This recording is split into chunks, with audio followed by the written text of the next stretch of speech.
Now, in Kenya, there's some things that happen which you'll one day find yourself inside. For example, when buying land, it is very, very easy to be scammed. Even if you are educated, even if you are not educated, even if you are rich, being scammed is almost obvious. But there are things you can do in order to avoid losing money to land scammers, especially in Nairobi. Nowadays, it's very difficult to find land close to Nairobi CBD, which is empty, which is vacant, which has never been developed. In the outskirts, that is where we have scammers, real scammers, and even other towns. The trend is the same. Now you go to buy land, you have your money ready, and you find the plot is indicated plot on sale. You call the owner, you realize they're picking the calls, they tell you the land is 4 million. They tell you, they direct you to a lawyer, you go and sign, you go to lands ministry, you do your search, you realize that the land is genuine, it belongs to the one who is selling. So after paying the money, you go to fence and to put up a site house. But after doing that, after 3 days, when you come, you realize that the fence has been destroyed and the site house is not there also. You start wondering, you paid all the money, you followed all the process or procedure, but there's something very wrong. So that one has happened to so many people. You find that someone is selling land, he advertises and he looks for agents or brokers. So those brokers, what they normally do is that they actually sell that plot to more than one person. If they decide to sell to 10 people, they will do that. And when each of them goes to the lands ministry to check whether the plot is genuine, they realize that it is very genuine. Now, how do you prevent yourself from losing your money to scammers? There are several ways which I've personally employed, and also people are close to me and others. So the first thing, if you have cash, for example, land is worth 4 million, don't go and pay all the money. If it's 4 million, just pay around 10%, which is 400,000. Once you pay, in the agreement, you have to indicate that if you pay 10%, you are allowed to fence. Just pay 10%, go and fence. Wait for some months and see whether someone is coming to interfere with the fence. So if you find that the fence has been destroyed, then there's a problem there. So don't pay all the money at once. Pay in installments. Pay money first. The first installment is the money that you are ready to lose. If it's 1 million, just pay 100,000. And you'll just agree that you'll pay the rest, maybe in 6 months, in 8 months, 1 year. That way, you'll monitor whether there are challenges with that land, whether there are cases. When you fence, that's when you realize there's some issue with that land.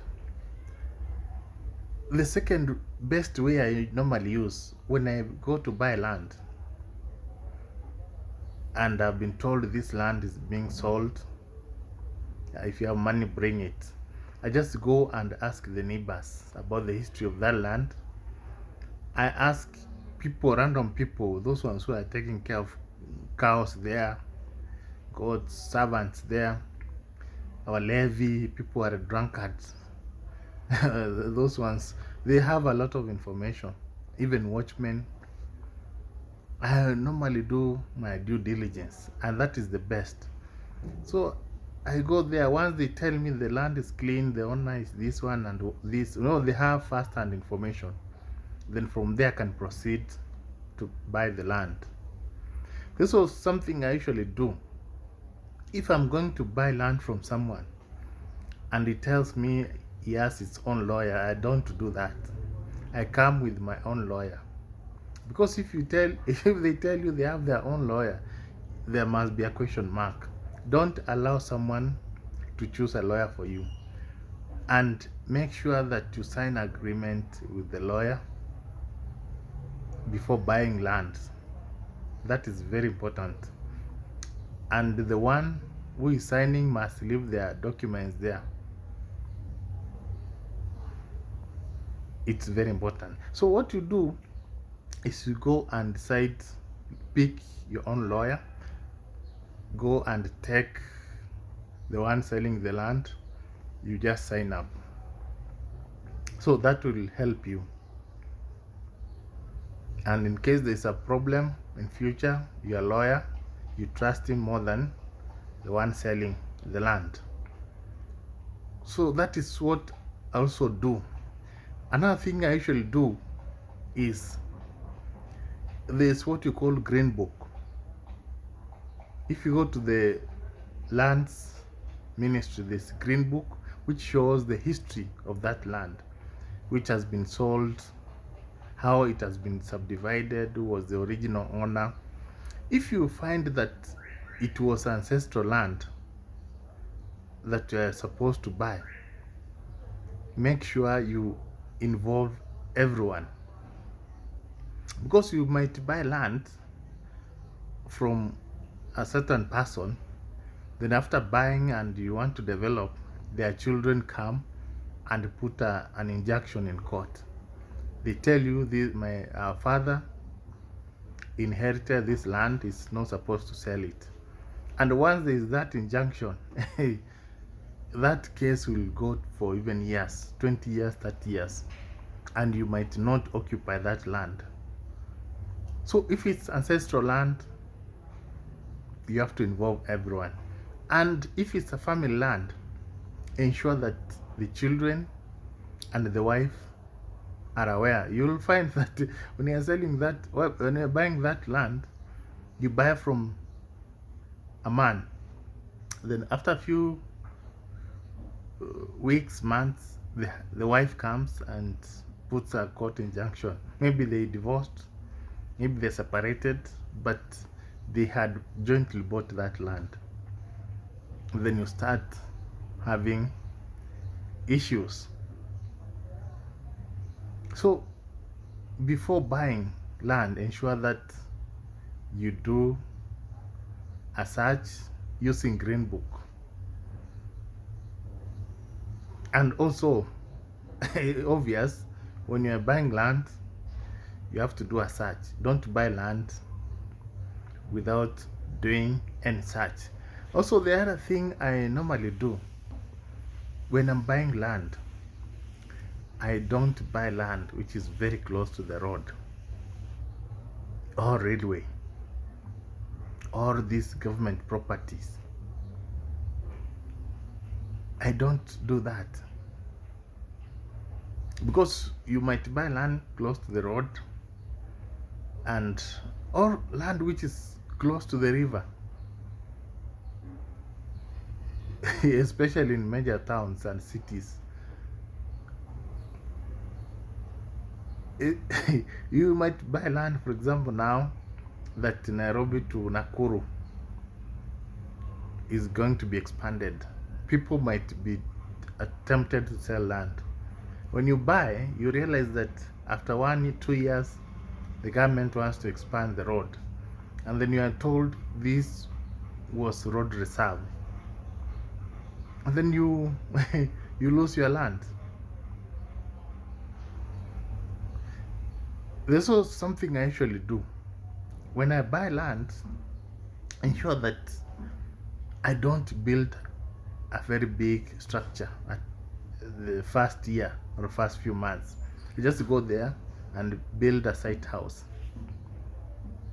which if someone comes to destroy, it is just a site house. So those are some of the things you can do in order to reduce chances of being scammed by someone. Of course, you can be scammed, but if you do all those things, you realize that the journey to buying that land is very smooth. And finally, if you have money, it's better you buy land through maybe a SACCO or bank, or you develop through a SACCO or bank. You know, if you engage a bank to develop for you, even if you have cash, they develop for you and they hand it over to you once the house is complete. So it means if there's any case involved, if they are the ones who purchased, you are not going to incur any cost. They did it with their own cost. So they are going to deal with the clients. You are not involved there. So they will undergo or incur losses, not you. That's what you should do, especially if you are going to spend a lot of money. It's better you go and apply for asset finance and instruct the bank to purchase the plot for you. They will do the due diligence and also construct in that plot. So basically, if you do those things, it is very hard to be scammed. And also, it is very important to buy land from the owner, not brokers. Buy from the owner. Of course, there are people who forge. Some people forge their documents. They go to Ministry of Lands. They go and search and realize this is the owner. They go and forge the ID and whatever. That's why it's very important to go to the ground and ask who is the owner. And then when you're going to buy the plot, make sure you are accompanied by that person who is selling. And also the neighbors must be there so that they can approve that it is the owner. You may not lose your money. But being scammed in Kenya is very, very common. Especially even in SACCO, you can join a SACCO and you are scammed. It has happened several times. To avoid being scammed, join a reliable and credible SACCO, not one with cases and questionable individuals.